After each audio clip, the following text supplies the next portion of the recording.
नमस्कार मित्रांनो, आज मी तुम्हाला प्रत्यक्ष वाक्यातील नाम कसे ओळखावे ते शिकविणार आहे।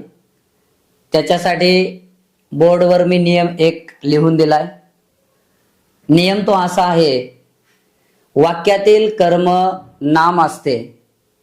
लक्षात ठेवा, वाक्यातील कर्म काय असते तर नाम असते। परंतु ज्या विद्यार्थ्याला वाक्यातलं कर्मच ओळखता येत नाही त्याच्यासाठी हा थोडासा नियम अवघड जाईल असं मला वाटतंय। पण लक्षात ठेवा, वाक्यातील कर्ता ज्याच्यावर क्रिया करतो त्याला कर्म म्हणतात। मी एका सेकंदात तुम्हाला सांगतो। बघा, वाक्यातील नेमका कर्ता कोण अगोदर ते सांगतो।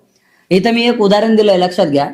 उदाहरण असं आहे, रवीने पिकलेला आंबा पाडला। मग पाडणारा कोण आहे? रवी आहे।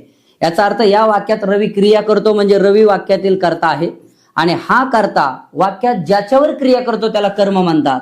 मग रवीने कोणावर क्रिया केली? लक्षात घ्या, आंब्यावर क्रिया केली।